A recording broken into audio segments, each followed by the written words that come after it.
Sal de mí, viejo asqueroso, o te arrancaré los ojos, grité, con la voz quebrada por el pánico, mientras el jabón resbalaba de mis manos y el agua caliente quemaba mi piel. Mi abuelo, con su aliento rancio y sus manos callosas, me tenía atrapada contra la pared del baño, su cuerpo desnudo demasiado cerca, sus dedos profanando lugares que nunca debieron ser tocados. Yo, Soukaina, tenía apenas 14 años, entonces, y ese momento marcó el inicio de una vida de tormento que aún hoy, a mis 62 años, me persigue como una sombra podrida. Esta es mi historia, una confesión cruda que he guardado en el fondo de mi alma, un relato de abuso, traición y una lucha desesperada por recuperar mi dignidad. Siéntense, respiren profundo, porque lo que voy a contar es un viaje al infierno, pero también a la redención. Por favor, si mi historia toca sus corazones, dejen un comentario. Díganme de qué ciudad me escuchan. Su apoyo me da fuerza para compartir este dolor que, por años, creí que me definiría para siempre. Nací en un pueblo pequeño de Extremadura, un lugar donde las casas de adobe se apiñaban bajo un sol abrasador y el aroma a pan recién horneado se mezclaba con el polvo de las calles sin asfaltar. Vivía con mi madre, Donia, y mis abuelos, Ferran y Tara, en una casa humilde donde el tiempo parecía detenido. Mi padre murió cuando yo tenía 5 años. Un accidente en la mina que lo arrancó de nuestras vidas sin previo aviso. Su ausencia dejó un vacío que mi madre llenó con trabajo agotador, cosiendo ropa para las vecinas hasta que sus dedos sangraban. Mi abuela Tara era una mujer dura, con ojos que cortaban como cuchillos y una lengua que lanzaba maldiciones disfrazadas de consejos. Mi abuelo Ferran, en cambio, era un hombre de pocas palabras, con una mirada que siempre me inquietaba, como si escondiera algo oscuro detrás de sus ojos opacos. La casa olía a aceite de oliva rancio y a la cera de las velas que encendíamos para rezar el rosario cada noche. Mi madre, devota hasta la médula, seguía las enseñanzas de la iglesia como si fueran la única brújula en un mundo caótico. El cuerpo es un templo, Soukaina, me decía, con la voz cargada de advertencias, manténlo puro, o Dios te castigará.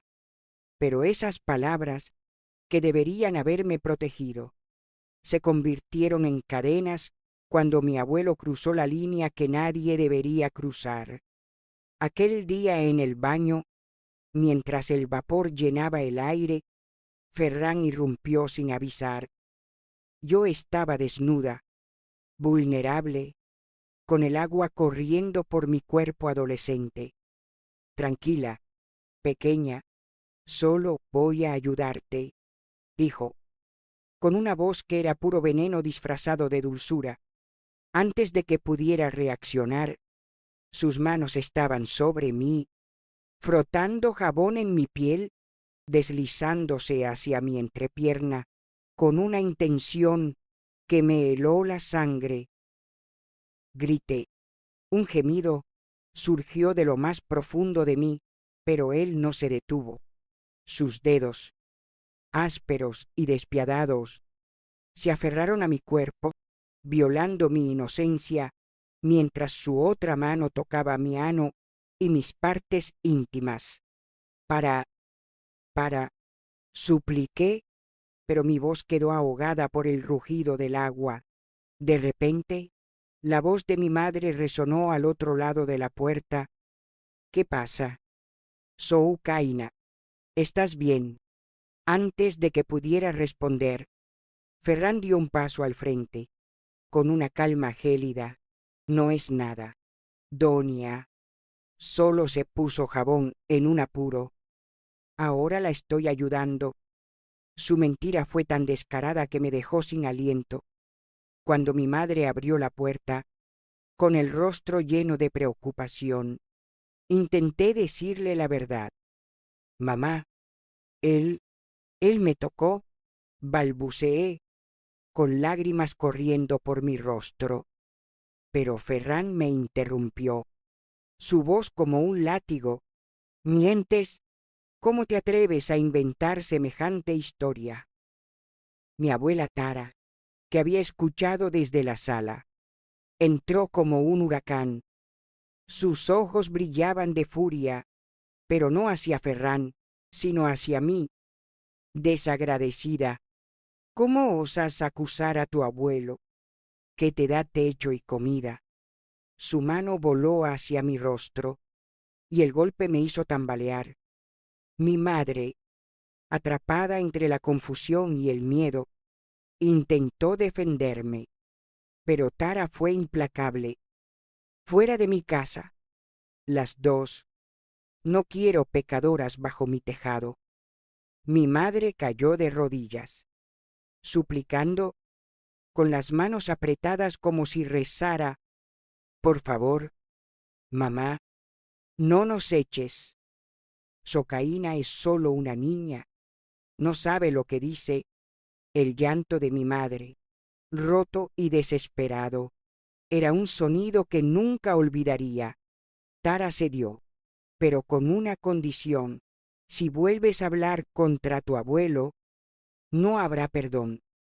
Esa noche, acostada en mi cama, con el cuerpo aún temblando, supe que mi hogar ya no era un refugio, sino una prisión. Los días siguientes fueron un descenso al infierno.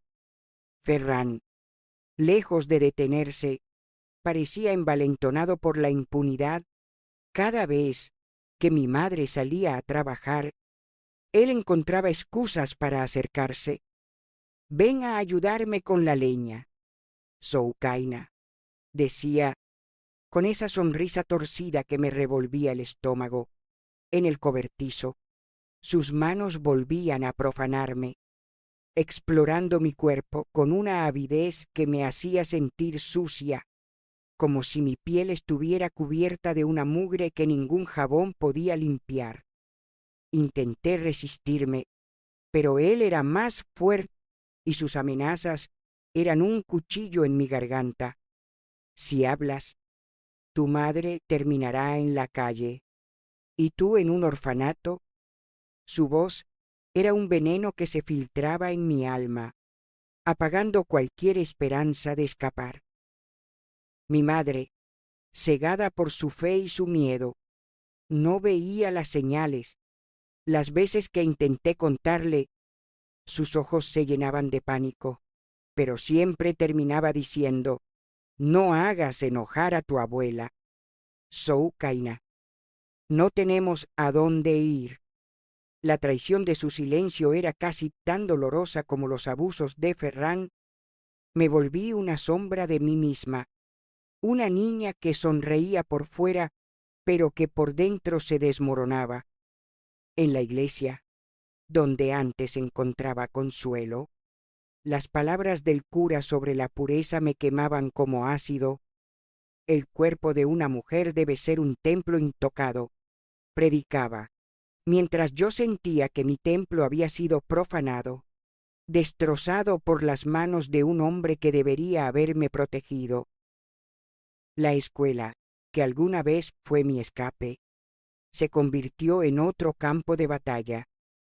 Los chicos notaban mi retraimiento, mi miedo constante, y algunos comenzaron a burlarse. ¿Qué te pasa, Soukaina? Tienes un secreto sucio. Es que Erarbia. Se reían.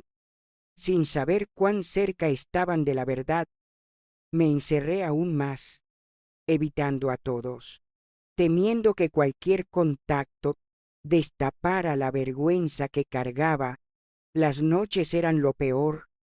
En la oscuridad de mi cuarto, con el crujido de la casa como único sonido, revivía cada toque, cada palabra susurrada por Ferran me bañaba hasta que la piel me ardía, intentando lavar algo que no se iba, pero no había jabón que limpiara el dolor, la culpa, la sensación de que mi cuerpo ya no me pertenecía. A los 15 años, el abuso se intensificó. Ferran ya no se conformaba con tocarme. Una noche, mientras mi madre y mi abuela dormían, me arrastró al cobertizo, con su mano tapándome la boca para sofocar mis gritos. Allí, bajo la luz tenue de una linterna, me violó. El dolor físico fue insoportable, pero el emocional fue aún peor. Sentí que mi alma se rompía, que la niña que fui se desvanecía en un charco de sangre y lágrimas. Cuando terminó, me dejó allí, temblando en el suelo, con una advertencia: si hablas, te mato, y a tu madre también. Corrí a mi cuarto, con el cuerpo destrozado y la mente en pedazos, sabiendo que no había nadie en quien confiar, nadie que me salvara. Esa noche, mientras me acurrucaba en mi cama, juré que sobreviviría, aunque no sabía cómo. La culpa me devoraba, pero también había una chispa de rabia, una semilla de resistencia que empezaba a crecer. No sabía entonces que esa rabia sería mi salvación, que me llevaría a enfrentarme a mis demonios y a buscar una justicia que parecía imposible. Pero en ese momento solo podía aferrarme a la esperanza de que algún día escaparía de ese infierno, de que encontraría una manera de reclamar mi cuerpo y mi vida. Aunque el camino estuviera pavimentado con sangre y lágrimas, el olor a tierra húmeda y estiércol llenaba el aire del cobertizo, un lugar que ahora temía más que al mismísimo infierno. Cada crujido de la madera bajo mis pies era un recordatorio de la noche en que mi abuelo Ferran me destrozó, dejando mi cuerpo y mi alma en pedazos. Yo, Soukaina, tenía 15 años, pero ya no me sentía como una niña. La vida en aquella casa en Extremadura se había convertido en una pesadilla interminable, donde cada día era una lucha por sobrevivir a las manos de un monstruo que todos veían como un hombre respetable. Mi madre, Doña, seguía ciega, atrapada en su fe y su miedo a mi abuela Tara, mientras yo cargaba sola con el peso de un secreto que me quemaba por dentro. Pero la rabia, esa chispa que había nacido en la oscuridad, comenzaba a arder más fuerte, susurrándome que no podía rendirme, que algún día encontraría una forma de escapar. Los días se volvieron una rutina de terror. Ferran aprovechaba cualquier oportunidad para acorralarme.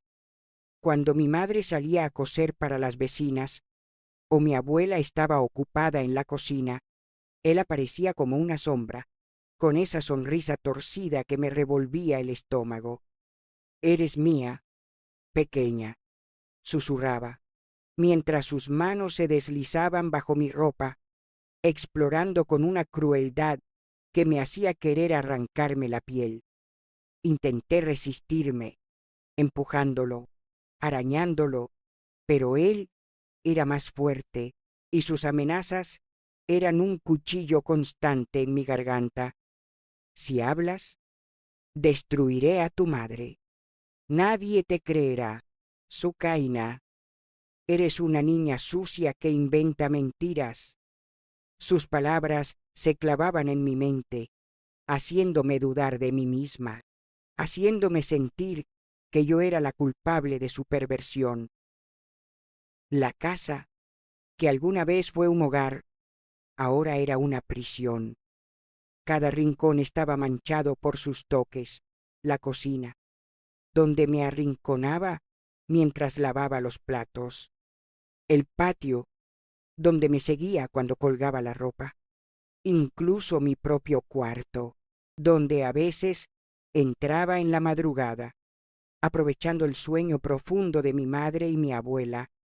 Una noche, mientras me forzaba en el suelo frío de mi habitación, con su mano tapándome la boca, sentí algo romperse dentro de mí. No era solo mi cuerpo, que sangraba y dolía, era mi espíritu, que se desgarraba bajo el peso de la humillación. Cuando terminó, me dejó allí, temblando, con el olor de su sudor impregnado en mi piel. Limpia esto antes de que tu madre despierte, gruñó. Antes de salir como si nada hubiera pasado, intenté hablar con mi madre una vez más, desesperada por encontrar una salida. Fue una mañana. Mientras ella remendaba una sábana en la sala, me arrodillé a su lado, con lágrimas corriendo por mi rostro, y le susurré la verdad. Mamá, el abuelo, él me hace cosas, me toca, me lastima. Pero antes de que pudiera terminar, ella me abofeteó, con una furia que no reconocí. Cállate, Soukaina. ¿Cómo te atreves a decir algo tan horrible? ¿Es tu abuelo? Por Dios. Sus ojos estaban llenos de pánico, no de compasión. Si sigues con estas mentiras, nos echarán a la calle. ¿Quieres que muramos de hambre? Su rechazo fue como un puñal en el pecho. Me levanté, tambaleándome, y corrí al patio, donde vomité hasta que no quedó nada en mi estómago. Mi madre, mi única protectora, había elegido su miedo por encima de mí. Mi abuela Tara, si cabe, era aún peor. Cada vez que me veía, me miraba con desprecio, como si pudiera oler el pecado que Ferran dejaba en mi piel. Eres una desagradecida, me decía, mientras fregaba los platos con una fuerza que parecía querer romperlos. Tu abuelo trabaja para mantenernos, y tú inventas estas historias asquerosas. Deberías estar en un convento, aprendiendo a ser decente.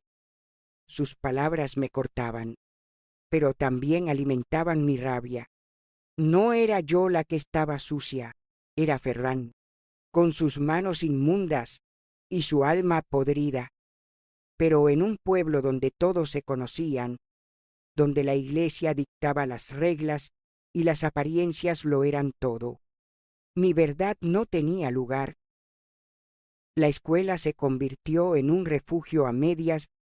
Allí, al menos, podía escapar de Ferran por unas horas, pero el peso de mi secreto me seguía como una sombra.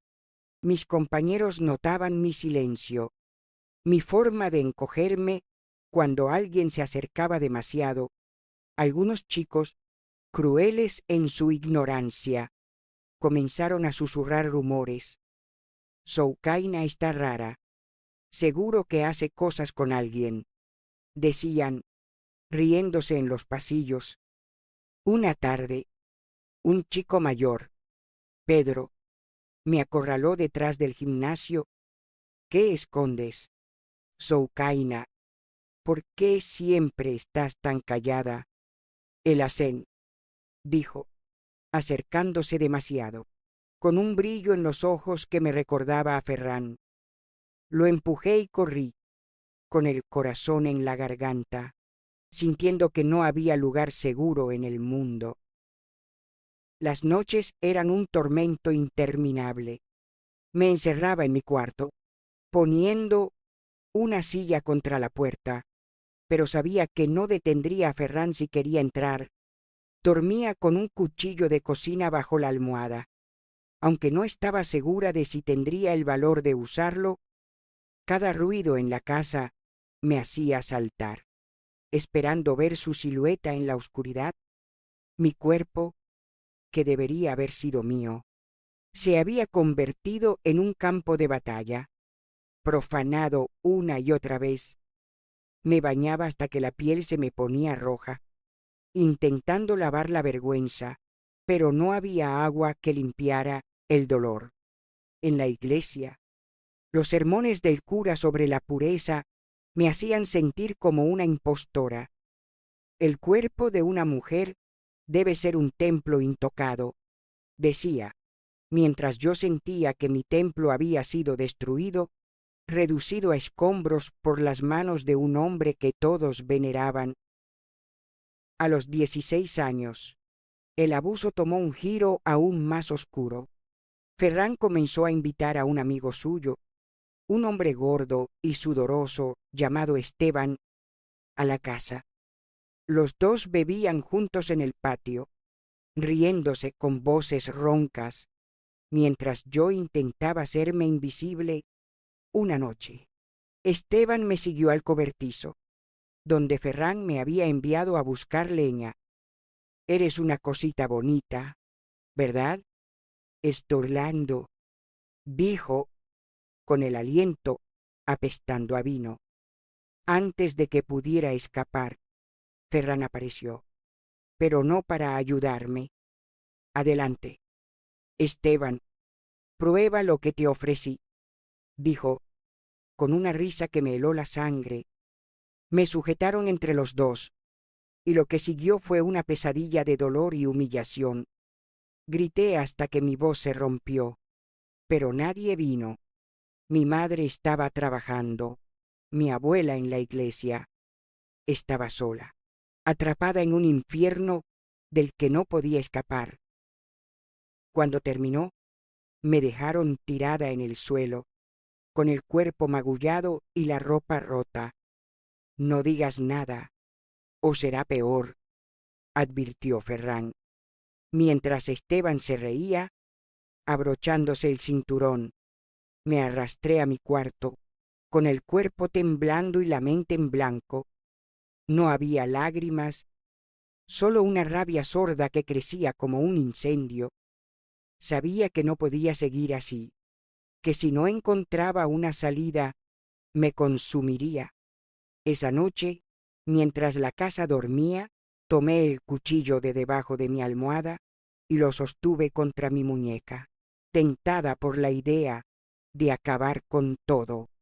Pero algo me detuvo, una voz interna, débil pero insistente, que me decía que yo no era la culpable, que merecía vivir, que algún día haría pagar a Ferran por todo lo que me había hecho. Esa voz se convirtió en mi ancla. No sabía cómo, pero juré que escaparía, que encontraría una forma de reclamar mi vida. La rabia que ardía en mí era lo único que me mantenía en pie. Un fuego que prometía consumirlo todo, empezando por los monstruos que me habían destrozado. Mientras el pueblo dormía, planeé mi fuga, sabiendo que cada día que pasaba en esa casa era un día más cerca de perder lo poco que quedaba de mí. El aire en la casa era un veneno que se filtraba en mis pulmones, cada día más espeso, más sofocante. A los 16 años, yo, Sokaina, vivía en un estado de alerta constante, con el cuerpo tenso y la mente fragmentada por el terror que mi abuelo Ferran y su amigo Esteban habían sembrado en mí. La casa en Extremadura, con sus paredes de adobe y su olor a aceite rancio, ya no era un hogar, sino una jaula donde cada sombra escondía una amenaza. Mi madre, Doña, seguía ciega ante mi sufrimiento, atrapada en su devoción y su miedo a mi abuela Tara, quien parecía disfrutar castigándome con su desprecio, pero dentro de mí la rabia crecía como una tormenta, alimentada por cada toque inmundo, cada palabra cruel. Esa rabia era mi única arma, y aunque aún no sabía cómo usarla, juré que algún día la convertiría en un cuchillo que cortaría la garganta de mis verdugos. Ferran no se detenía. Sus abusos eran ahora una rutina macabra, un ritual que ejecutaba con la precisión de un depredador. Cada vez que mi madre salía a coser o mi abuela iba a la iglesia, él me buscaba. El cobertizo, el patio, incluso la cocina se convirtieron en escenarios de mi tormento. Una tarde, mientras lavaba los platos, sentí su presencia detrás de mí, su aliento caliente en mi nuca. Eres tan bonita cuando estás callada, Soukaina, susurró, mientras sus manos se deslizaban bajo mi falda. Intenté empujarlo, pero él me sujetó contra el fregadero, con una fuerza que me aplastaba. Grita, y tu madre lo pagará, gruñó. Me quedé inmóvil, con lágrimas quemándome los ojos, mientras él profanaba mi cuerpo una vez más. Cuando terminó, me dejó allí, con el agua aún corriendo, como si yo fuera un objeto que podía usar y desechar. Esteban regresaba con frecuencia, siempre con una botella de vino y esa risa grasienta que me revolvía el estómago. Los dos se emborrachaban en el patio, hablando en susurros mientras me observaban como lobos hambrientos. Una noche me arrastraron al cobertizo, donde el olor a madera podrida se mezclaba con el hedor de sus cuerpos sudorosos. Vamos a divertirnos un poco, pequeña, dijo Esteban, mientras Ferran me sujetaba los brazos. Lo que siguió fue una pesadilla de dolor y humillación, sus manos y sus cuerpos violándome mientras mis gritos se ahogaban en la oscuridad. Cuando terminaron, me dejaron tirada en el suelo, con la ropa rota y el cuerpo temblando. Limpia esto, o tu abuela se enterará, dijo Ferran, con una sonrisa que era pura maldad. Me arrastré a mi cuarto, con el sabor de la sangre en la boca, y juré que no dejaría que me destruyeran. Mi madre seguía negando la verdad, incluso cuando las señales eran imposibles de ignorar. Una mañana, mientras cosía en la sala, notó las marcas en mis brazos, moratones que Ferran había dejado al sujetarme con fuerza. ¿Qué te pasó, Soukaina? ¿Nestarés Toría? Preguntó, con una preocupación que parecía genuina. Intenté contarle, con la voz temblorosa. Mamá, es el abuelo. Él me hace cosas, me lastima. Pero antes de que pudiera terminar, ella me interrumpió, con los ojos llenos de pánico. Bástala, Soukaina. No quiero escuchar más mentiras. Tu abuelo es un hombre bueno, y tú debes estar confundida. Su rechazo fue como un puñal, pero lo peor vino después. Mi abuela, que había escuchado desde la cocina, irrumpió con una furia que me heló la sangre. Pecadora, ¿cómo te atreves a ensuciar el nombre de tu abuelo? Me dio una bofetada que me hizo caer al suelo, y mi madre no hizo nada, solo bajó la cabeza, murmurando oraciones. La iglesia, que alguna vez fue mi refugio, se convirtió en otro lugar de tormento. Los sermones del padre Gregorio sobre la pureza me hacían sentir como una impostora. El cuerpo de una mujer debe ser un templo sagrado, decía, mientras yo sentía que mi templo había sido profanado, destrozado por las manos de los hombres que deberían protegerme. Durante la confesión, intenté hablar, con la voz temblando. Padre, alguien me está haciendo daño. Pero él me cortó, con una severidad que me heló. Si estás pecando, Soukaina, Arrepiéntete. No culpes a otros por tus fallos. Sus palabras fueron un mazazo, confirmando lo que ya temía. Nadie me creería. En un pueblo donde la reputación lo era todo, yo era solo una niña contra la palabra de un hombre respetado. La escuela ya no ofrecía consuelo. Los rumores sobre mí se intensificaban, alimentados por mi silencio y mi mirada perdida. Una compañera, Ana, que alguna vez fue mi amiga, comenzó a evitarme, susurrando con otras chicas mientras me señalaban: Soukaina está rara.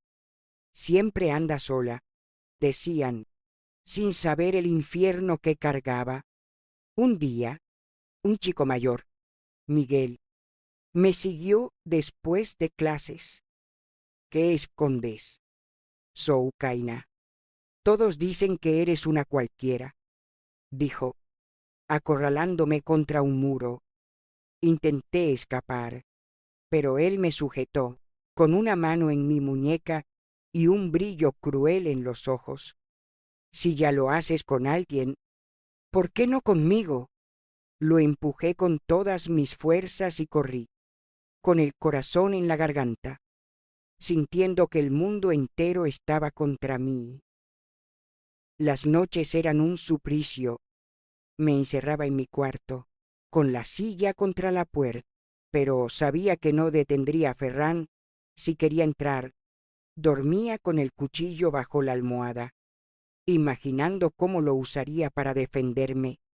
Aunque el miedo me paralizaba, cada crujido de la casa era una amenaza, cada sombra un recordatorio de mi vulnerabilidad. Mi cuerpo, que debería haber sido mío, se había convertido en un campo de batalla, marcado por moratones y cicatrices invisibles. Me bañaba hasta que la piel me ardía, intentando lavar la vergüenza, pero no había agua que limpiara el dolor. En mi mente repetía las palabras de mi abuela: pecadora, desagradecida, pero también escuchaba esa voz interna, esa chispa de rabia que me decía que no era yo la que estaba equivocada, que merecía algo mejor. A los 17 años, el abuso alcanzó un nuevo nivel de depravación. Ferran comenzó a llevarme a un granero abandonado en las afueras del pueblo, un lugar donde el olor a heno podrido y estiércol era casi insoportable. Allí, él y Esteban me usaban como si fuera un objeto, riéndose mientras yo lloraba, suplicando que pararan. Una noche, trajeron a un tercer hombre, un desconocido con el rostro cubierto de cicatrices, que pagó por divertirse conmigo. Me sujetaron entre los tres, y el dolor fue tan intenso que pensé que moriría allí, en ese suelo frío y sucio. Cuando terminaron, me dejaron tirada como un trapo, con el cuerpo destrozado y la mente en pedazos. No digas nada, ¿o sabes lo que pasará?, dijo Ferran, mientras el desconocido se reía, contando billetes. Esa noche, mientras me arrastraba a casa, con la ropa rota y el cuerpo sangrando, supe que no podía seguir así. La rabia que había crecido en mí era ahora un incendio, quemando todo el miedo y la culpa. No sabía cómo, pero juré que escaparía, que haría pagar a Ferran, a Esteban, a todos los que me habían destrozado. En la oscuridad de mi cuarto, con el cuchillo en la mano, tracé un plan. No sería fácil, no sería limpio, pero estaba dispuesta a hacer lo que fuera necesario para recuperar mi vida, aunque tuviera que mancharme las manos con sangre. Mientras el pueblo dormía, comencé a preparar mi fuga, sabiendo que cada día que pasaba en esa casa era un día más cerca de convertirme en un cadáver físico o emocional. La oscuridad de mi cuarto era un refugio frágil, un lugar donde el cuchillo bajo mi almohada era lo único que me mantenía cuerda. A los 17 años, yo, Soukaina, vivía en un infierno constante, atrapada en una casa en Extremadura que apestaba a miedo y traición. Mi abuelo Ferrán y su amigo Esteban habían convertido mi cuerpo en un campo de tortura, profanándolo con una crueldad que me robaba el aliento y la esperanza. Mi madre, Doña, seguía ciega, rezando sus rosarios mientras yo me desangraba por dentro, y mi abuela Tara me castigaba con su desprecio, como si yo fuera la culpable de las aberraciones que sufría. Pero la rabia que ardía en mí era ahora un fuego incontrolable, una promesa de que no dejaría que me destruyeran. Cada noche, mientras el pueblo dormía, planeaba mi fuga, sabiendo que si no actuaba pronto, mi alma se apagaría para siempre. Los abusos de Ferrán se volvieron más audaces, como si mi silencio lo envalentonara. Ya no se conformaba con el cobertizo o mi cuarto. Ahora me llevaba al granero abandonado en las afueras, un lugar donde el hedor a podredumbre y estiércol se mezclaba con el olor de su sudor rancio. Allí, él y Esteban me usaban como si fuera un trozo de carne, riéndose mientras mis gritos se perdían en la noche. Pero lo peor vino cuando comenzaron a traer a otros hombres, desconocidos que pagaban por violarme. Uno de ellos, un hombre flaco con ojos hundidos, me sujetó contra el suelo mientras Ferrán y Esteban observaban, bebiendo vino como si fuera una fiesta. Grita todo lo que quieras, pequeña. Nadie te oye aquí, dijo el hombre, con una voz que era puro veneno. Cuando terminaron, me dejaron tirada en el heno, con el cuerpo roto y la mente hecha pedazos. Limpia tu desastre, gruñó Ferrán, tirándome un trapo sucio antes de irse. Mi madre notaba las marcas en mi cuerpo moratones, rasguños, sangre seca en mi ropa, pero su respuesta siempre era la misma: silencio o reproches. Una mañana, mientras cosía en la sala, vio un corte profundo en mi brazo, una herida que Esteban me había hecho con un cuchillo para mantener la diversión. ¿Qué te hiciste, Soukaina? ¿Ires es ar la tera noral? Preguntó, con una preocupación que sonaba hueca. Intenté contarle la verdad, con la voz temblando. Mamá, no fui yo, es el abuelo. Esteban, ellos me lastiman. Pero antes de que pudiera terminar, mi abuela irrumpió, con los ojos encendidos de furia. Mentirosa, ¿cómo te atreves a ensuciar el nombre de tu abuelo? Me dio una bofetada que me hizo caer al suelo, y mi madre se quedó allí, inmóvil, murmurando oraciones como si pudieran borrar mi dolor. Si sigues con estas historias, te enviaré a un reformatorio, amenazó Tara, mientras yo me arrastraba a mi cuarto, con el rostro ardiendo. La iglesia, que alguna vez fue un consuelo, ahora era un lugar de hipocresía. Los sermones del padre Gregorio sobre la pureza me hacían sentir como una muerta en vida.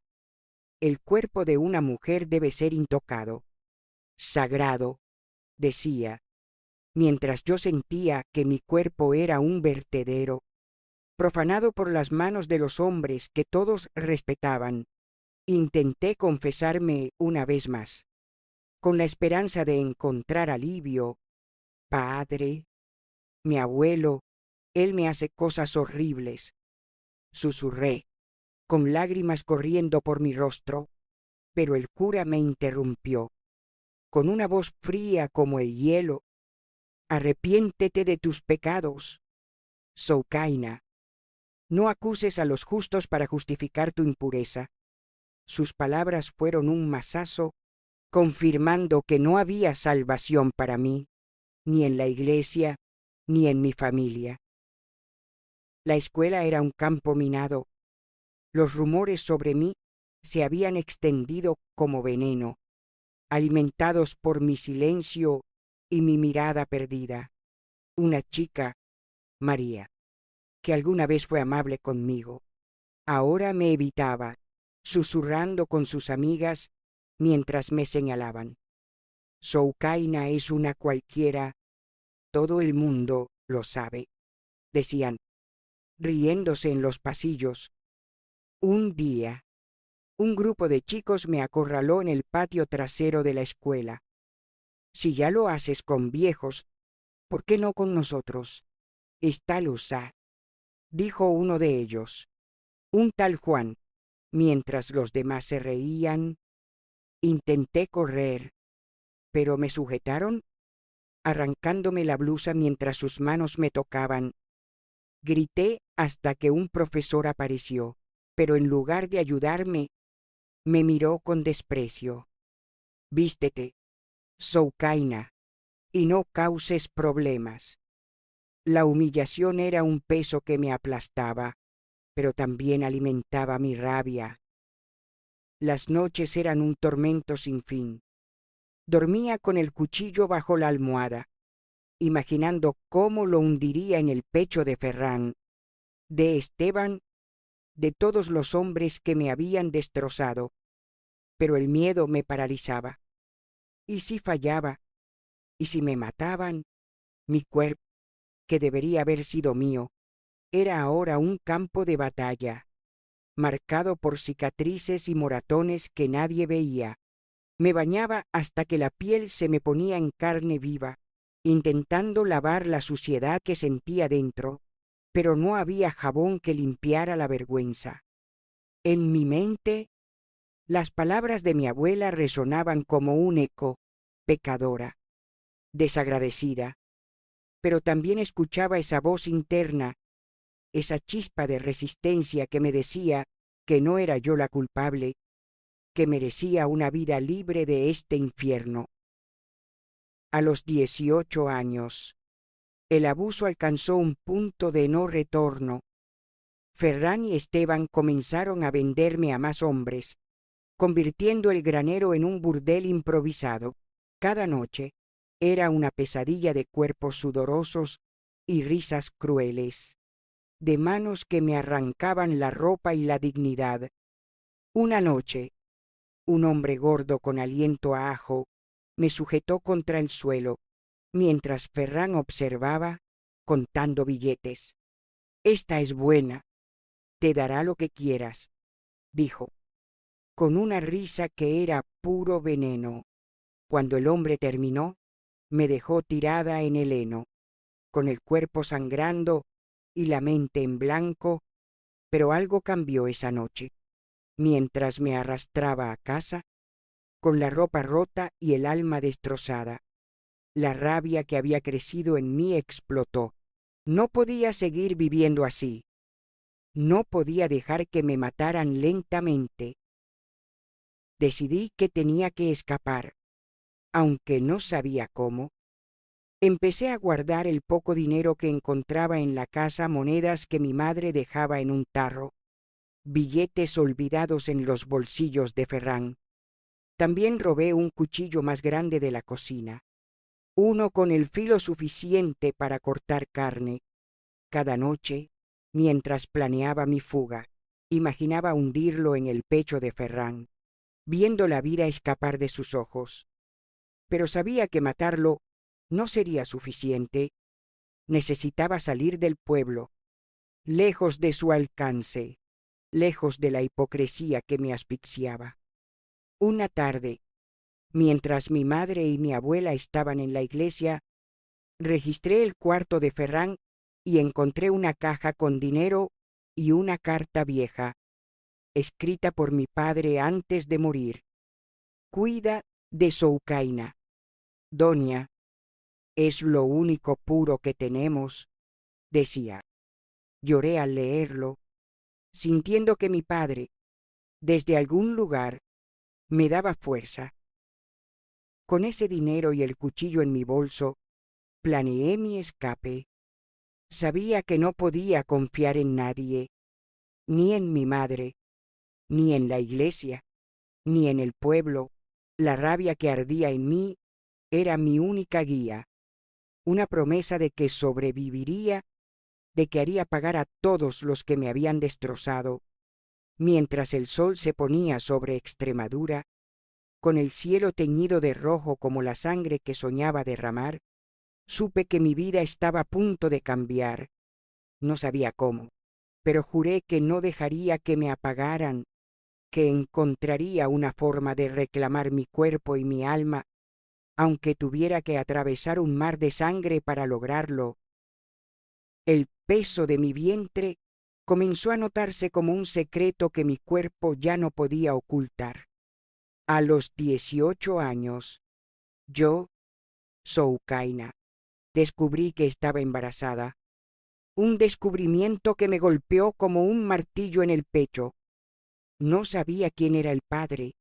Podía ser Ferran, Esteban, o cualquiera de los hombres que habían pagado por violarme en aquel granero pestilente en las afueras de Extremadura. La sola idea me revolvía el estómago, no solo por la incertidumbre, sino por la certeza de que este niño, inocente como era, llevaba la marca de mi tormento. Mi madre, Doña, notó los cambios en mi cuerpo, pero cuando intenté hablarle, sus ojos se llenaron de pánico y me ordenó callar. No digas nada, Soukaina, o nos destruirán a las dos, susurró, como si mi embarazo fuera una condena que ella también tendría que cargar. Mi abuela Tara, con su mirada de acero, me llamó puta y amenazó con echarme a la calle. No podía quedarme más en esa casa, en ese pueblo donde cada esquina olía a mi humillación. Con el dinero robado de Ferran y el cuchillo escondido en mi bolso, huí una noche, dejando atrás un infierno para adentrarme en otro. Caminé bajo la luna, con el frío cortándome la piel y el miedo apretándome la garganta. No tenía destino, solo la necesidad de escapar. Las carreteras polvorientas de Extremadura se extendían como venas abiertas y yo, con mi pequeño bolso y un cuerpo que ya no reconocía, me convertí en una sombra errante. Dormía en granjas abandonadas, comía lo que encontraba: manzanas robadas de un árbol, pan duro que algún granjero dejaba fuera. Mi embarazo hacía que cada paso fuera más pesado, pero la rabia que ardía en mí me mantenía en movimiento. Me juré que protegería a este niño, aunque no supiera de dónde venía, aunque llevara la sangre de mis verdugos. Pero el hambre y el cansancio comenzaron a ganar, y una noche, bajo un puente en las afueras de Cáceres, colapsé, con el cuerpo temblando y la mente al borde del abismo. Fue allí, entre el olor a humedad y el rugido de los coches, donde me encontró el padre Alexis, un pastor de una pequeña iglesia evangélica que recorría las carreteras ayudando a los desamparados. Era un hombre de unos 50 años, con el cabello gris y unos ojos que parecían ver más allá de la piel. «Hija, no puedes quedarte aquí», dijo, con una voz que era un bálsamo para mi alma destrozada. Me llevó a su iglesia, un edificio modesto con paredes blancas y un olor a madera pulida. Allí me dio un plato de sopa caliente y una manta, y por primera vez en meses sentí algo parecido a la seguridad, pero no confiaba en él. Después de todo lo que había vivido, los hombres, incluso los que parecían buenos, eran una amenaza. Dormí con el cuchillo bajo la almohada, lista para defenderme si intentaba algo. El padre Alexis no era como los demás. Me dio un cuarto pequeño en la parte trasera de la iglesia, con una cama sencilla y una ventana que dejaba entrar la luz del amanecer. No me preguntaba por mi pasado, pero sus ojos parecían saber que cargaba un peso más grande que mi embarazo. Me asignó tareas ligeras: limpiar los bancos de la iglesia, ayudar con la comida para los necesitados, y me hablaba de un Dios diferente, uno que no castigaba, sino que sanaba. El Señor no te juzga por lo que otros te han hecho. Soukaina, decía, mientras compartíamos un café en la sacristía. Sus palabras eran un consuelo, pero también un desafío. ¿Cómo podía creer en un Dios que había permitido que mi cuerpo fuera destrozado, que mi vida fuera un campo de batalla? A medida que mi vientre crecía, también lo hacía mi miedo. No sabía cómo sería madre. No sabía si podría amar a este niño que llevaba la sombra de mi dolor. Una noche, mientras ayudaba al padre Alexis a preparar una cena para los mendigos, sentí un dolor agudo en el abdomen. Grité, cayendo al suelo, con las manos apretando mi vientre. Alexis me llevó al hospital, donde di a luz a una niña pequeña, con ojos oscuros que parecían llevar el peso del mundo. La llamé Cinta, porque era lo único que me quedaba, pero sostenerla en mis brazos era un tormento. Cada vez que la miraba, veía a Ferran, a Esteban, a los hombres que me habían roto. Quería amarla, pero el odio que sentía por su origen era un veneno que me carcomía. El padre Alexis me ayudó a cuidar de Cinta, pero la vida en la iglesia no era fácil. Los feligreses, aunque amables, murmuraban sobre mi pasado, sobre la niña sin padre. Es una pecadora, susurraban, pensando que no los oía. Intenté ignorarlos, pero sus palabras reabrían mis heridas. Una noche, mientras amamantaba a Cinta, sentí una furia que no podía contener. ¿Por qué tenía que cargar con la vergüenza de lo que otros me habían hecho? ¿Por qué mi hija tenía que crecer bajo la sombra de mi dolor? Decidí que no podía quedarme en Cáceres. El padre Alexis, con lágrimas en los ojos, me dio algo de dinero y una carta de recomendación. Vete a Madrid, Soukaina. Allí puedes empezar de nuevo, pero nunca olvides que eres más fuerte de lo que crees.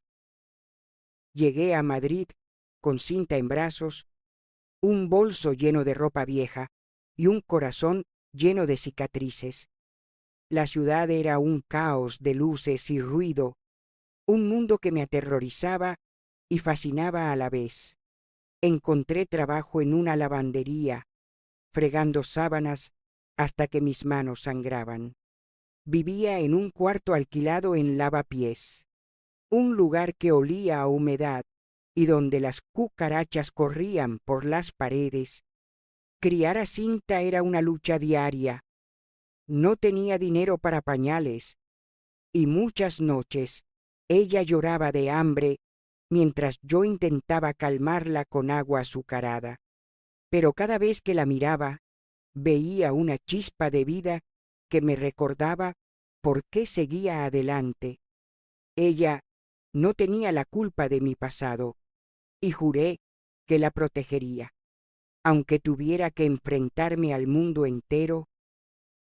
La vida en Madrid era dura, pero también me dio una libertad que nunca había conocido. Nadie sabía de mi pasado, nadie me miraba con desprecio. Empecé a hacer amigas en la lavandería, mujeres como Rosa, una madre soltera que me enseñó a sobrevivir con poco. Pero el trauma seguía conmigo. Las noches eran un tormento, llenas de pesadillas, donde las manos de Ferran y Esteban volvían a tocarme.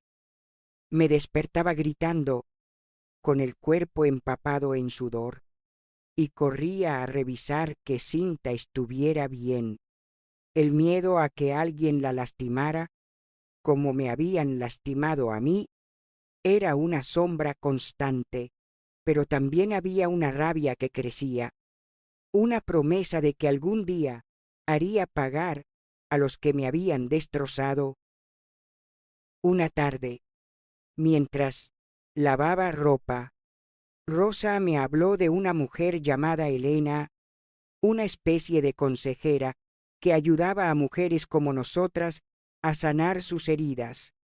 No es una iglesia, Soukaina, pero es como si lo fuera. Ella te enseña a quererte, a recuperar lo que te quitaron. Sus palabras encendieron algo en mí, una chispa de esperanza que no sentía desde que conocí al padre Alexis. Pero también había miedo, y si abrir esas heridas me rompía aún más, mientras mecía cinta esa noche, con el ruido de Madrid colándose por la ventana. Decidí que lo intentaría, por mi hija, por mí, por la niña que fui y que aún lloraba en mi interior. Buscaría una forma de sanar, aunque el camino estuviera lleno de sangre y lágrimas. El cuarto en lavapiés era un agujero oscuro donde el olor a humedad se mezclaba con el llanto de Cinta, un recordatorio constante de mi lucha por mantenernos vivas. A los 19 años, yo, Soukaina, era una sombra de la niña que alguna vez soñó con un futuro mejor. Madrid era un laberinto de ruido y luces, pero también un refugio donde podía esconderme de mi pasado, aunque no de las pesadillas que me perseguían.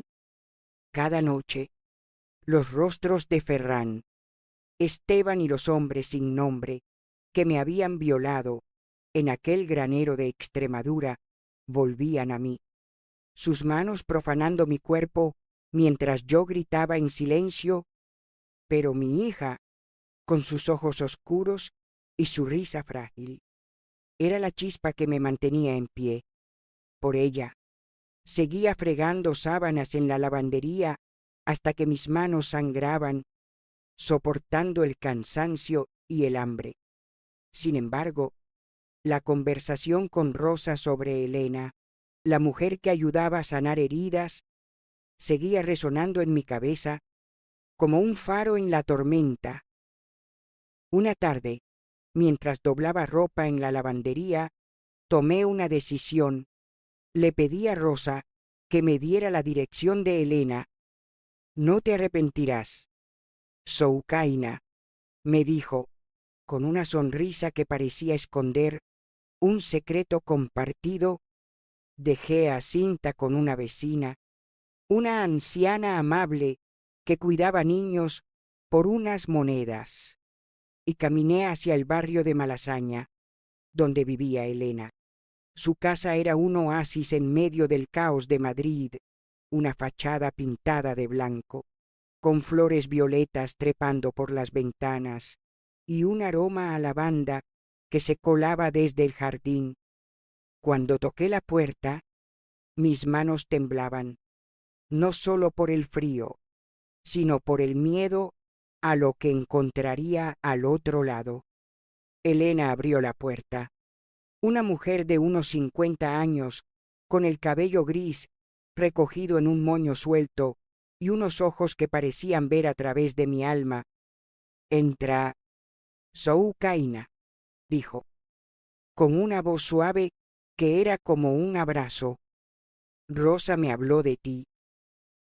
La sala de Elena era cálida, con paredes cubiertas de cuadros de mujeres en tonos cálidos y una estantería llena de libros que parecían susurrar secretos.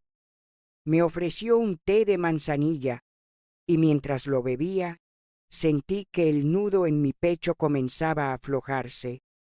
Cuéntame, Socaina, dijo, sentándose frente a mí, ¿qué te trajo aquí? Las palabras se atoraron en mi garganta. ¿Cómo podía hablar de lo que Ferran y Esteban me habían hecho?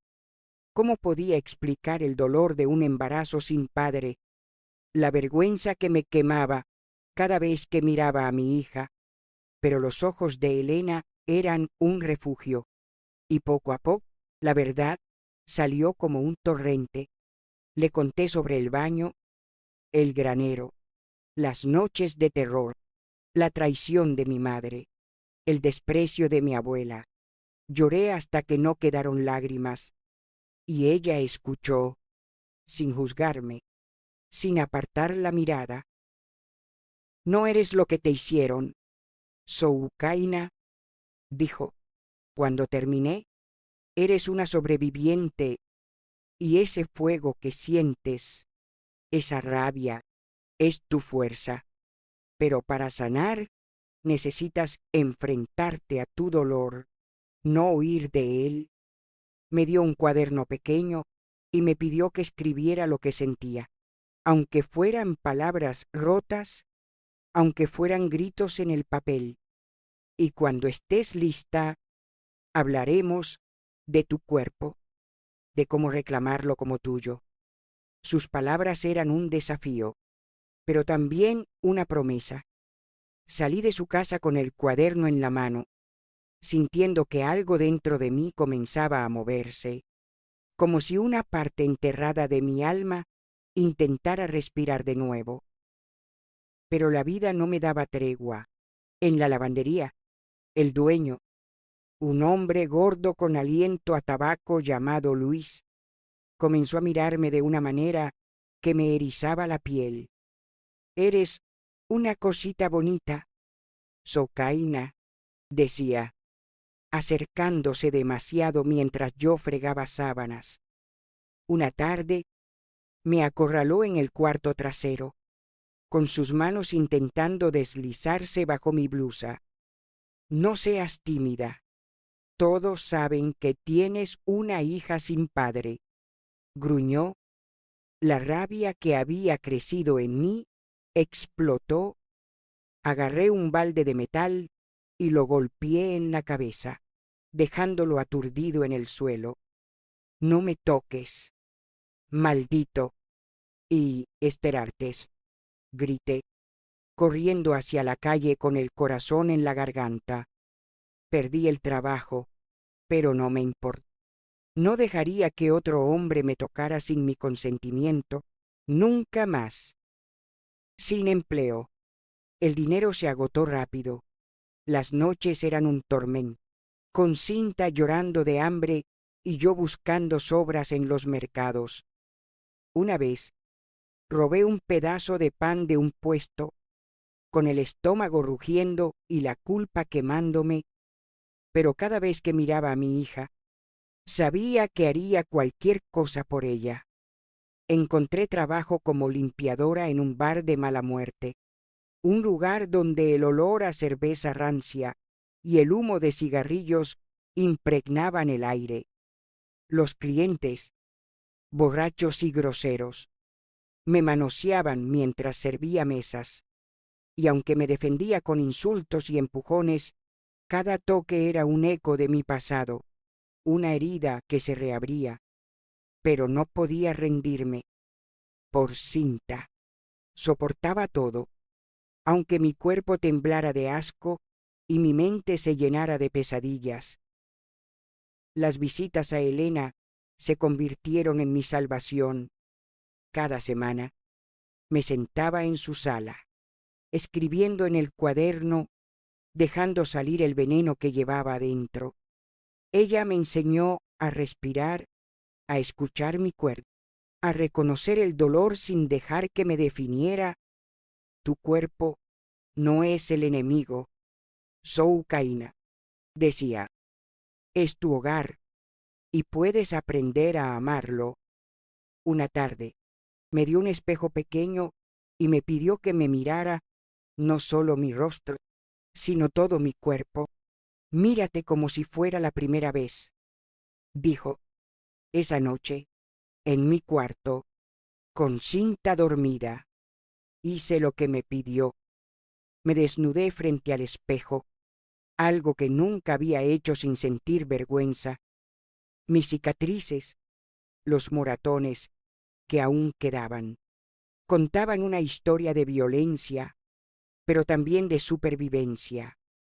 Por primera vez, vi mi cuerpo no como un campo de batalla, sino como un testimonio de mi fuerza. Pero el pasado no me dejaba en paz. Una noche, mientras caminaba a casa después de un turno en el bar, vi una figura familiar en la calle. Era Esteban, con su rostro gordo y su risa grasienta, parado bajo una farola. Mi corazón se detuvo. Me había encontrado, sabía dónde vivía. Corrí a mi cuarto, con el cuchillo en la mano, revisando que Cinta estuviera a salvo. No podía dejar que me alcanzaran, no después de todo lo que había sacrificado. Decidí que tenía que enfrentarme a mi pasado, no solo por mí, sino por mi hija. Elena me había dado fuerza, pero la rabia que ardía en mí era el arma que necesitaba. Planeé buscar a Ferran y Esteban, hacerles pagar por lo que me habían hecho, aunque tuviera que mancharme las manos con sangre. Mientras mecía a Cinta con el cuchillo a mi lado, supe que mi lucha no había terminado, pero ahora tenía un propósito: proteger a mi hija y reclamar mi vida. Aunque el camino estuviera lleno de oscuridad y venganza, la ciudad de Madrid era un laberinto de sombras donde cada esquina parecía esconder un eco de mi pasado. A los 20 años, yo, Soukaina, viví en un estado de guerra constante, no solo contra el hambre y la pobreza, sino contra los demonios que me perseguían en cada rincón oscuro de mi mente. El encuentro con Esteban bajo la farola había encendido una alarma en mi interior, un recordatorio de que el infierno de Extremadura no se quedaba atrás tan fácilmente. Mi hija, Cinta, era mi única luz, pero también mi mayor vulnerabilidad. Cada noche, mientras la mecía en nuestro cuarto húmedo en lavapiés, con el cuchillo siempre a mi alcance, juraba que no dejaría que nadie la tocara, que no permitiría que sufriera lo que yo había soportado. Las sesiones con Elena me daban fuerza, pero la rabia que ardía en mí era un fuego que exigía sangre, y sabía que tarde o temprano tendría que enfrentarme a los monstruos que me habían destrozado.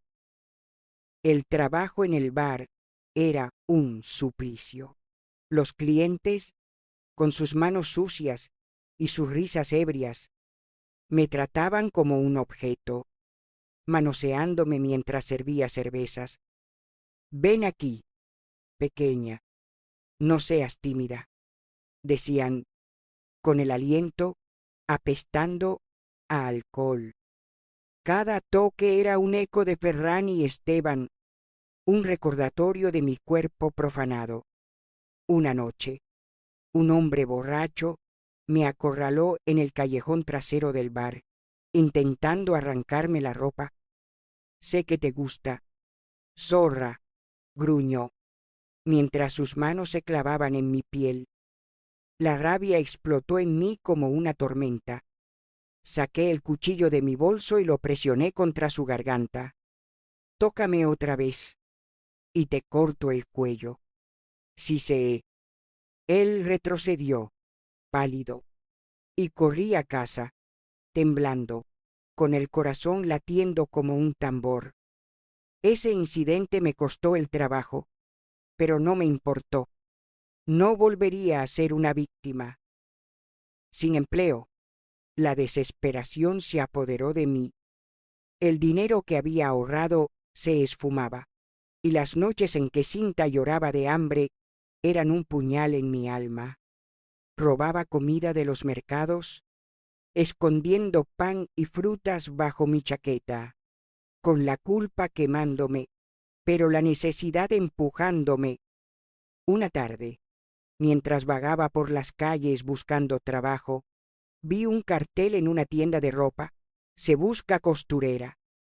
Recordé las horas que pasé viendo a mi madre coser, y aunque no era experta, sabía lo suficiente.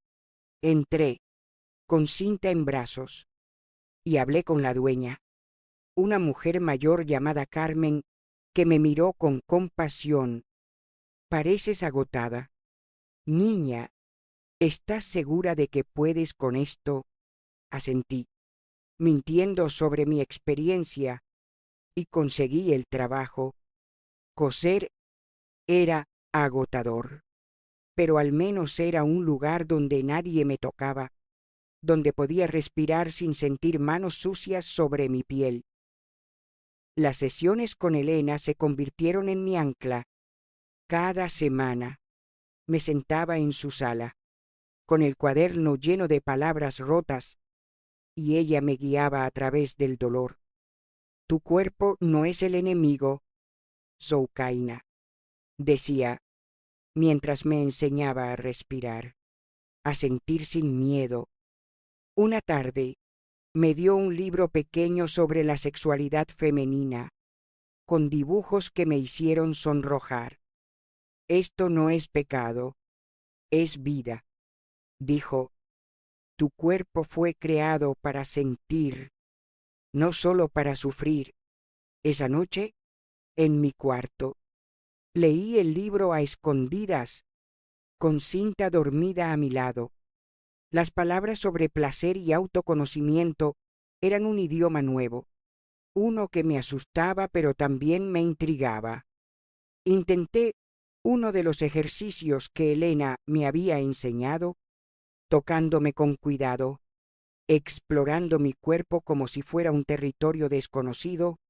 Por primera vez sentí algo más allá del dolor, una chispa de placer, frágil pero real, que me hizo llorar de alivio y confusión. Pero el pasado no me dejaba en paz. Una noche, mientras caminaba a casa con Cinta en brazos, vi a Esteban de nuevo, esta vez en un mercado cercano. Estaba comprando tabaco, con esa risa grasienta que me perseguía en mis pesadillas. Mi cuerpo se congeló, pero mi mente ardía. No podía dejar que me viera, no con mi hija en brazos. Corrí a casa, con el corazón en la garganta, y pasé la noche con el cuchillo en la mano, vigilando la puerta. Al día siguiente, le conté a Elena lo que había visto. «No puedes seguir huyendo, Soukaina», dijo, con una seriedad que me heló. «Si quieres sanar, tienes que enfrentarte a ellos, no con violencia, sino con la verdad». Pero la verdad era un lujo que no podía permitirme. En un pueblo como el mío, nadie creería a una niña contra un hombre respetado como Ferran. Y Esteban, él era solo un eco de ese infierno, pero uno que aún podía alcanzarme. Decidí que tenía que actuar. Con el poco dinero que había ahorrado, compré un teléfono desechable y llamé a la policía de Cáceres, fingiendo ser una vecina preocupada. «Hay cosas extrañas en el granero de Ferran García», dije, dando detalles vagos, pero suficientes para despertar sospechas. No sabía si funcionaría, pero era un comienzo. Mientras tanto, seguí trabajando en la tienda de ropa, cosiendo hasta que mis dedos sangraban, intentando construir una vida para Cinta, pero el miedo seguía allí, un veneno que se filtraba en cada momento de calma. Una noche, mientras leía el libro de Elena, sentí un dolor agudo en el pecho, como si mi cuerpo estuviera gritando por todo lo que había soportado. Corrí al baño, vomitando hasta que no quedó nada, con lágrimas corriendo por mi rostro. ¿Era esto sanar? ¿O era solo otra forma de romperme? Elena me animó a seguir escribiendo en el cuaderno, a poner nombre a mi dolor. Cada palabra que escribes es un paso hacia la libertad, decía. Empecé a escribir sobre Ferran, Esteban, los hombres del granero, dejando salir el veneno que llevaba dentro. Pero también escribí sobre Cinta, sobre sus risas, sus manitas buscando las mías. Ella era mi razón para seguir, pero también mi mayor miedo. ¿Y si Ferran la encontraba? ¿Y si el pasado la alcanzaba? Una tarde, mientras cosía en la tienda, Carmen, la dueña, me vio llorando sobre una sábana. ¿Qué te pasa? Soucaína, ¿na es este lío? Preguntó, con una dulzura que me sorprendió. No pude contarle todo, pero le hablé de mi miedo, de mi hija, de un pasado que no me dejaba en paz. Ella me abrazó, y por primera vez en años sentí un calor humano que no venía con condiciones. Ese abrazo me dio fuerza, pero también me recordó que no podía seguir corriendo. Decidí que tenía que enfrentarme a Ferran, no solo por mí, sino por Cinta, por la niña que fui y que aún lloraba en mi interior. Con la ayuda de Elena, tracé un plan. Escribiría una carta anónima a la iglesia de mi pueblo, detallando los abusos de Ferran, con la esperanza de que alguien, aunque fuera un cura, escuchara. Pero también sabía que la justicia no siempre llegaba por los caminos legales. Mientras cosía, mientras mecía a Cinta, mientras escribía en mi cuaderno, imaginaba el día en que enfrentaría a Ferran, con el cuchillo en la mano, viendo el miedo en sus ojos. La rabia que ardía en mí era mi guía, un fuego que prometía consumirlo todo, y estaba lista para dejar que quemara. El ruido de Madrid se colaba por la ventana rota de mi cuarto en lavapiés. Un zumbido constante de claxones y gritos que no lograba acallar el torbellino en mi cabeza. A los 21 años, yo, Soucaina, vivía atrapada entre el peso de mi pasado y la lucha por darle un futuro a mi hija, Cinta. Cada puntada que daba en la tienda de ropa era un intento de coser los pedazos de mi vida, pero las heridas de lo que Ferran y Esteban me habían hecho seguían sangrando. La carta anónima que envié a la iglesia de mi pueblo no había tenido respuesta y la policía, tras revisar el granero, no encontró nada que incriminara a mi abuelo. La rabia que ardía en mí era un fuego que no se apagaba, alimentado por cada noche que despertaba gritando, con las manos de aquellos hombres aún sobre mi piel.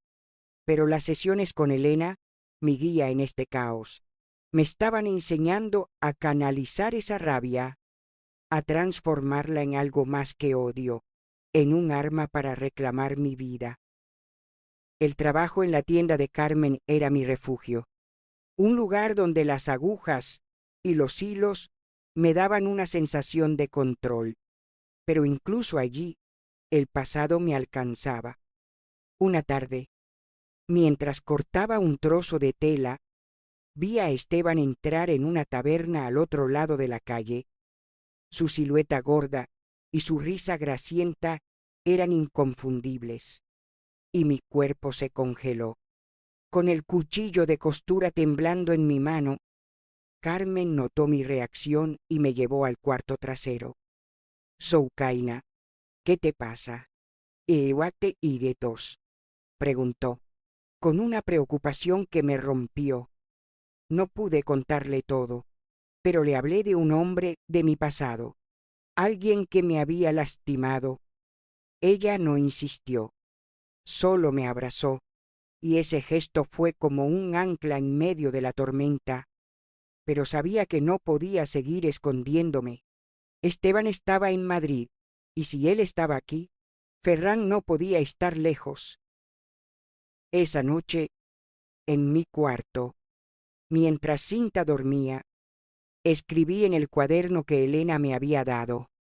Las palabras salían como sangre, crudas y dolorosas, los abusos, las noches en el granero, la traición de mi madre, pero también escribí sobre mi hija, sobre su risa que llenaba el cuarto, sobre la promesa que le había hecho de protegerla.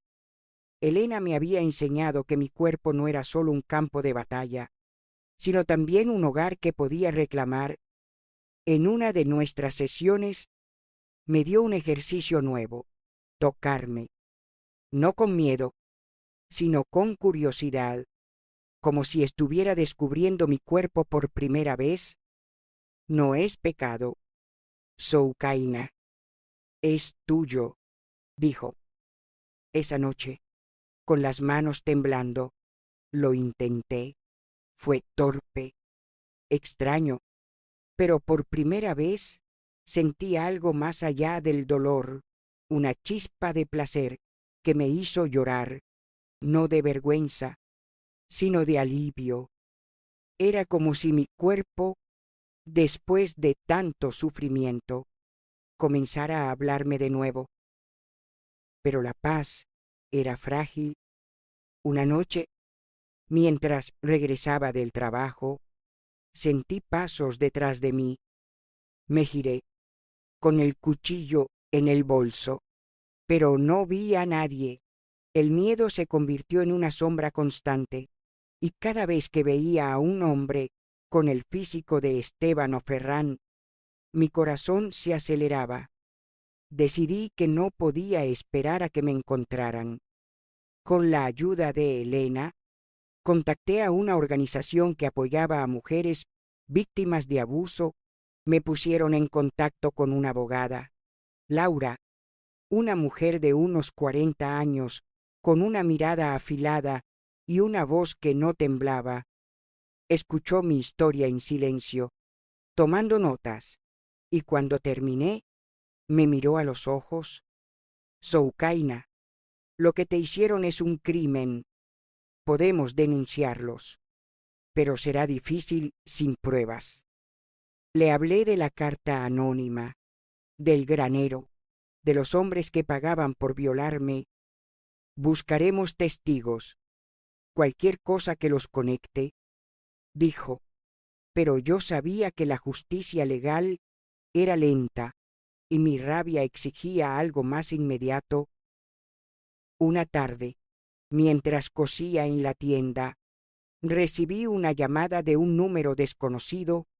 Era una voz ronca, inconfundible. Esteban, sé dónde estás, pequeña. No creas que puedes escapar de mí. Mi sangre se heló. Colgué, con las manos temblando, y corrí a buscar a Cinta, que estaba con la vecina. La abracé con tanta fuerza que lloró, pero no podía dejar que el miedo me paralizara. Esa noche le conté todo a Elena, que me miró con una mezcla de preocupación y determinación. No puedes enfrentarlos sola, Soukaina, pero tampoco puedes seguir corriendo. Vamos a encontrar una manera de protegerte. Juntas, planeamos un encuentro con Laura para presentar una denuncia formal, pero también decidí que necesitaba algo más, una forma de asegurarme de que Ferran y Esteban no lastimaran a nadie más. Con el poco dinero que había ahorrado, compré una grabadora pequeña, un aparato barato que encontré en un mercado de segunda mano. Mi plan era simple pero arriesgado: enfrentarme a Esteban, grabar su confesión y usarla para destruirlo. Elena intentó disuadirme, diciendo que era demasiado peligroso, pero la rabia que ardía en mí No escuchaba razones. Una noche lo seguí hasta la taberna donde lo había visto. Me vestí con una chaqueta vieja y una bufanda que ocultaba mi rostro, y me senté en una esquina, observándolo. Bebía solo, con esa risa grasienta que me perseguía en mis pesadillas. Cuando salió al callejón trasero a fumar, lo seguí, con la grabadora en el bolsillo y el cuchillo en el bolso. «Esteban», dije, con la voz temblando pero firme. Él se giró, sorprendido, y su sonrisa se torció en una mueca. «Vaya, la pequeña zorra de Extremadura, ¿qué quieres?» «Un reencuentro de Aroster y Samosero. Quiero la verdad», dije, encendiendo la grabadora. «Admite lo que tú y Ferran me hicieron en el granero». Él se rió, acercándose demasiado, con el aliento apestando a vino. «¿Crees que puedes asustarme? Hicimos lo que queríamos contigo y lo disfrutamos». Sus palabras eran la confesión que necesitaba, pero también un puñal en mi pecho. Antes de que pudiera tocarme, saqué el cuchillo y lo presioné contra su estómago. «Dilo otra vez, o te destripo». «Sí sé». Él palideció, pero su arrogancia no cedió. «Hazlo, y no saldrás viva de este callejón». En ese momento, escuché pasos detrás de mí. Me giré, esperando ver a Ferran, pero era un desconocido. Un hombre corpulento con una cicatriz en la cara. «Deja al hombre, niña, o te corto en pedazos», gruñó. Corrí, con el corazón en la garganta, perdiéndome en las calles de Madrid. La grabadora seguía en mi bolsillo, con la confesión de Esteban grabada. Cuando llegué a casa, con Cinta dormida, escuché la cinta, temblando. Era suficiente para incriminarlo, pero también sabía que había cruzado una línea. Esteban no se detendría, y si Ferran estaba con él, mi vida y la de mi hija estaban en peligro. Llamé a Laura, quien me prometió llevar la grabación a la policía, pero me advirtió que necesitaba más pruebas para conectar a Ferran. Mientras mecía a Cinta, con el cuchillo a mi lado, supe que la justicia legal no sería suficiente.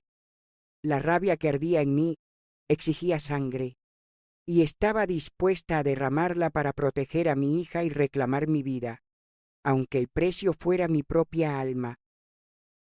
El callejón donde enfrenté a Esteban aún resonaba en mi mente, con su olor a basura podrida y el eco de su risa grasienta persiguiéndome como un espectro. A los 22 años, yo, Soukaina, vivía en un estado de alerta constante, con el cuchillo siempre en mi bolso y la grabadora que contenía la confesión de Esteban escondida bajo un tablón suelto en mi cuarto de lavapiés.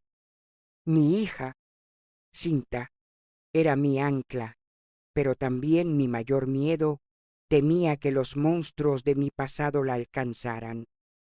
La rabia que ardía en mí era un incendio que no se apagaba, alimentado por cada recuerdo de las manos de Ferran y Esteban profanando mi cuerpo. La grabación que le entregué a Laura, la abogada, había desencadenado una investigación, pero la justicia era lenta, y yo sabía que hombres como ellos no caían fácilmente. Mientras cosía en la tienda de Carmen, planeaba mi próximo movimiento, decidida a hacer pagar a mis verdugos, aunque tuviera que mancharme las manos con sangre. Laura me llamó una mañana, con la voz tensa. «La policía tiene la grabación, Soukaina, pero Esteban ha desaparecido. Y Ferran No hay pruebas suficientes para arrestarlo. Sus palabras fueron un puñal en mi pecho. Había arriesgado todo al enfrentarme a Esteban, y ahora él estaba libre, escondido como una rata, mientras Ferran seguía en el pueblo, intocable.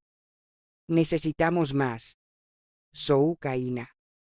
Testigos, documentos, algo que lo conecte directamente, dijo Laura.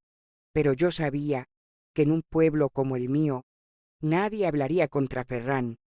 Era un hombre respetado, un pilar de la comunidad, mientras yo era solo una niña que había huido con una hija sin padre. La rabia me consumía, pero también me daba fuerza. No podía esperar a que la justicia actuara. Tenía que encontrarlo yo misma. Con la ayuda de Elena, comencé a investigar. Ella me presentó a un periodista independiente, Miguel, un hombre joven con gafas gruesas y una pasión por exponer la corrupción. Le conté mi historia, omitiendo los detalles más crudos, pero dándole la grabación de Esteban. Esto es grande, Soucaína, dijo, revisando las notas en su cuaderno. Si podemos conectar a Esteban con Ferran y tal vez con otros hombres del pueblo, podríamos destapar una red de abuso. La idea de una red me heló la sangre. Y si no eran solo Ferran y Esteban, y si había más víctimas, más niñas silenciadas por el miedo y la vergüenza. Miguel prometió investigar, pero me advirtió que sería peligroso. Hombres como estos no se rinden sin pelear, dijo. No me importaba. Estaba lista para pelear, aunque fuera con un cuchillo en la mano y el alma rota.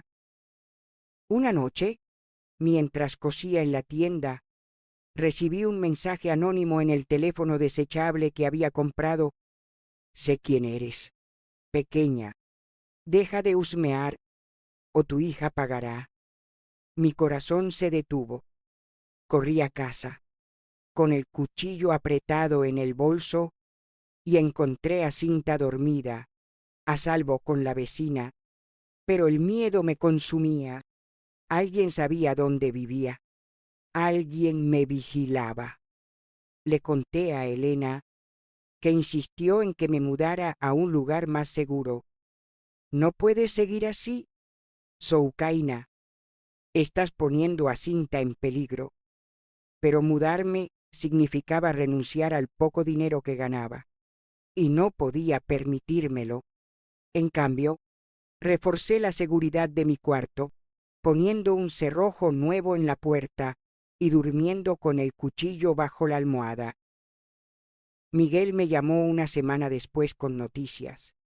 Había encontrado a una mujer, Ana, que afirmaba haber sido víctima de Ferran años atrás. Ella tiene miedo, pero está dispuesta a hablar si le garantizamos protección, dijo. Me reuní con Ana en un café discreto en Malasaña. Era una mujer de unos 40 años, con el rostro marcado por el cansancio y los ojos llenos de dolor. Me contó su historia, un eco de la mía. Ferran la había abusado cuando era adolescente, con la complicidad de Esteban y otros hombres del pueblo. Nadie me creyó, dijo, con lágrimas corriendo por su rostro. Mi familia me llamó mentirosa y la iglesia me dijo que me arrepintiera. Su historia era un puñal en mi pecho, pero también una chispa de esperanza. No estaba sola. Había otras, y juntas podíamos hacer que pagaran. Con la ayuda de Miguel, Ana y yo comenzamos a buscar a más víctimas. Encontramos a 2 mujeres más, María y Lucía, que también habían sido abusadas por Ferran y Esteban. Sus historias eran un espejo de la mía. Noches en el granero, hombres pagando por sus cuerpos, familias que las silenciaban con amenazas y vergüenza. Juntas, decidimos presentar una denuncia colectiva, pero sabíamos que no sería suficiente. Hombres como Ferran tenían conexiones, poder, una fachada de respetabilidad que los protegía. Miguel sugirió hacer pública la historia, pero eso significaba exponernos, arriesgarlo todo. Si lo hacemos, no habrá vuelta atrás, dijo. Miré a Ana, a María, a Lucía, y vi en sus ojos la misma rabia que ardía en mí. Hagámoslo, dije, por nosotras, por nuestras hijas. La publicación salió en un periódico local. Un artículo crudo que detallaba los abusos de Ferran y Esteban, con nuestros testimonios anónimos y fragmentos de la grabación. Madrid estalló en indignación, pero también en escepticismo. Son mentiras. Esas mujeres buscan atención, decían algunos. Pero las voces de apoyo crecían, y la policía no tuvo más remedio que reabrir la investigación. Una noche, mientras mecía a cinta, recibí una llamada de Laura. Encontraron a Esteban. Estaba escondido en un pueblo cercano. Lo arrestaron. Mi corazón dio un vuelco, pero no era suficiente. Ferran seguía libre, y yo sabía que no descansaría hasta verlo caer. Decidí regresar a Extremadura contra el consejo de Elena y Laura. Quería enfrentarme a Ferran, mirarlo a los ojos, hacerle sentir el miedo que me había hecho sentir. Viajé con Cinta, dejándola con una amiga de confianza en Cáceres, y me dirigí al pueblo. La casa de mi infancia seguía allí, con su fachada de adobe y su olor a aceite rancio. Ferran estaba en el patio, bebiendo vino, como si nada hubiera cambiado. Me acerqué, con el cuchillo escondido en mi bolso, y lo enfrenté. ¿Recuerdas lo que me hiciste, abuelo? Este loco muerto, dije, con la voz temblando de rabia. Él se rió, con esa sonrisa torcida que me perseguía en mis pesadillas. Eres una zorra, como siempre. Nadie te creerá. Pero esta vez no estaba sola. Saqué la grabadora y reproduje la confesión de Esteban, sus palabras resonando en el aire. Estás acabado, Ferran, dije, mientras sus ojos se abrían de pánico. Antes de que pudiera reaccionar, la policía llegó. Laura había alertado a las autoridades, y Ferran fue arrestado allí mismo, con las manos temblando mientras lo esposaban, pero la victoria era agridulce. Mientras lo veía alejarse, sentí un vacío en el pecho. La justicia llegaba, pero no borraba el dolor. Las noches de gritos, la traición de mi madre. Regresé a Madrid con Cinta, con la rabia aún ardiendo, pero también con una chispa de esperanza. La lucha no había terminado, pero ahora sabía que no estaba sola, que mi voz, junto con las de Ana, María y Lucía, podía cambiar las cosas, aunque el precio fuera un pedazo de mi alma. El cementerio de Almudena estaba envuelto en un silencio que parecía detener el tiempo, roto solo por el crujido de las hojas secas bajo mis pies. A los 62 años, yo, Soucaína, caminaba junto a mi hija Cinta, ahora una mujer de 44 años, con ojos oscuros que reflejaban la fuerza que había heredado de mí. Llevábamos un ramo de claveles rojos, un homenaje a las heridas que había sanado y a las que aún sangraban en mi alma. Habíamos venido a visitar una tumba simbólica, una lápida que no llevaba un nombre, sino una inscripción simple, por las voces silenciadas. Era mi forma de honrar a la niña que fui, a las mujeres como Ana, María y Lucía, cuyas historias se entrelazaban con la mía, y a todas las que nunca pudieron hablar. El sol de la tarde bañaba el cementerio en una luz dorada, pero el peso de mi pasado aún me apretaba el pecho, aunque ahora, después de años de lucha, podía respirar un poco más libre. La caída de Ferran y Esteban había sido un terremoto en mi vida. Tras el arresto de Ferran, en el patio de aquella casa en Extremadura, la justicia comenzó a moverse, aunque con una lentitud que a veces me desesperaba.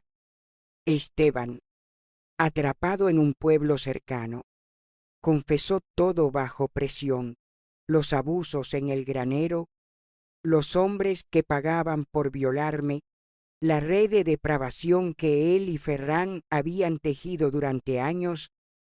Sus palabras, grabadas y publicadas por Miguel, el periodista, destaparon un escándalo que sacudió el pueblo y llegó hasta Madrid. La prensa hablaba de una red de abuso en Extremadura, y las voces de otras víctimas comenzaron a surgir, rompiendo el silencio que había protegido a esos monstruos. Ferran murió en prisión un año después, de un infarto, y aunque una parte de mí deseaba haberlo enfrentado con mis propias manos, su muerte fue un alivio. Esteban aún cumple condena, pero para mí su verdadero castigo fue ver su fachada de hombre respetable desmoronarse. Regresar a Madrid después de aquel día fue como volver a nacer, pero con cicatrices que nunca desaparecerían. Cinta creció fuerte, criada en el amor y la verdad que yo nunca tuve. Le conté mi historia cuando tuvo edad suficiente, no para asustarla, sino para que entendiera la fuerza que llevamos dentro. Incluso cuando el mundo intenta aplastarnos, ella se convirtió en una abogada, como Laura, dedicada a defender a mujeres víctimas de abuso. Cada vez que la veía en un tribunal, con su voz firme y sus ojos llenos de fuego, sentía que una parte de mi dolor se transformaba en orgullo. Pero las pesadillas no se fueron del todo. Todavía despertaba algunas noches, con el eco de las manos de Ferran en mi piel, y corría a revisar que Cinta estuviera a salvo, aunque ya no fuera una niña.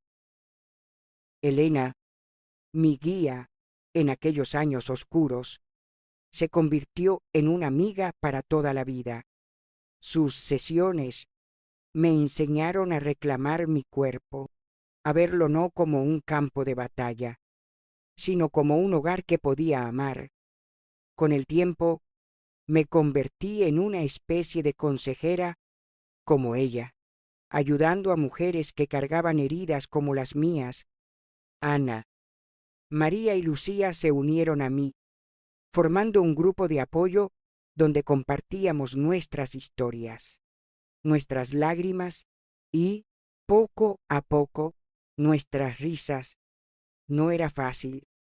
Algunas noches, al escuchar los relatos de otras mujeres, sentía que mi propio dolor se reabría, pero también encontraba fuerza en sus voces, en la certeza de que no estábamos solas. Juntas, organizamos talleres, charlas discretas en cafés, donde enseñábamos a las mujeres a sanar, a reconocer su valor, a reclamar su cuerpo y su placer como un acto de rebeldía contra un mundo que intentaba silenciarlas. Mientras colocaba los claveles sobre la lápida, Cinta me tomó de la mano. «Mamá, hiciste justicia, no solo por ti, sino por todas nosotras», dijo, con la voz quebrada por la emoción. Asentí, con lágrimas corriendo por mi rostro. No fue solo por mí, Hija, fue por la niña que fui, por las que nunca pudieron hablar.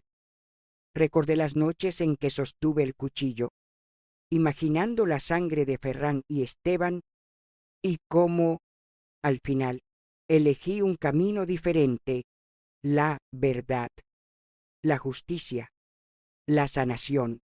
No fue fácil. Hubo días en que la rabia me consumía, en que quería quemar el mundo que me había destrozado. Pero cada vez que miraba a Cinta, cada vez que ayudaba a una mujer a levantarse, sentía que estaba ganando, que estaba robándole poder a los monstruos que intentaron apagarme.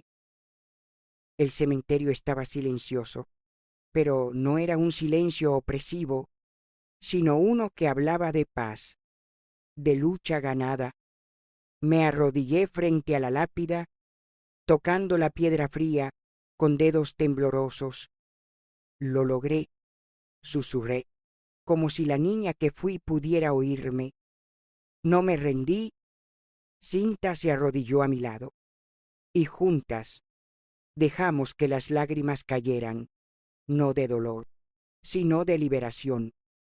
Los claveles, rojos como la sangre que había marcado mi vida, eran también un símbolo de mi resistencia, de mi capacidad de florecer a pesar de todo. Mientras el sol se ponía, pintando el cielo de un rojo intenso, sentí que mi pasado, aunque nunca desaparecería, ya no me definía. Era Soukaina, madre, sobreviviente, guerrera. Antes de irnos, Cinta sacó una carta que había escrito, un homenaje a todas las mujeres que habían pasado por lo que yo viví. La leyó en voz baja, con una voz que temblaba, pero no se quebraba, por las que fueron silenciadas, por las que lucharon, por las que aún buscan su voz. No están solas. Dobló la carta y la colocó bajo los claveles, junto a una vela que encendimos juntas. La llama parpadeaba en la brisa, pero no se apagaba, como mi propia fuerza. Mientras caminábamos hacia la salida del cementerio, con el brazo de Cinta enlazado al mío, sentí una paz que nunca creí posible. La justicia había llegado no solo en los tribunales, sino en mi corazón, en la vida que había construido, en las mujeres que había ayudado a sanar. Madrid se extendía ante nosotras, con sus luces parpadeando en la distancia. Ya no era la ciudad que me había asustado cuando llegué con Cinta en brazos, sino un lugar donde había encontrado mi voz, mi fuerza, mi propósito. Mamá, estoy orgullosa de ti, dijo Cinta, apretando mi mano. Sonreí, con el corazón lleno. Y yo de ti, hija, siempre. Mientras dejábamos el cementerio atrás, supe que mi historia no era solo de dolor, sino de redención, de un fuego que había quemado todo lo que intentaron hacerme y que ahora iluminaba el camino para otras, por mí, por Cinta, por todas las que vinieron antes y las que vendrán después. Seguiría luchando, con la cabeza alta y el alma libre. Muchas gracias a todos los que se tomaron el tiempo de ver este video. Su apoyo es nuestra mayor motivación para seguir creando. Suscríbanse al canal para compartir más historias significativas con nosotros. Que Dios los acompañe.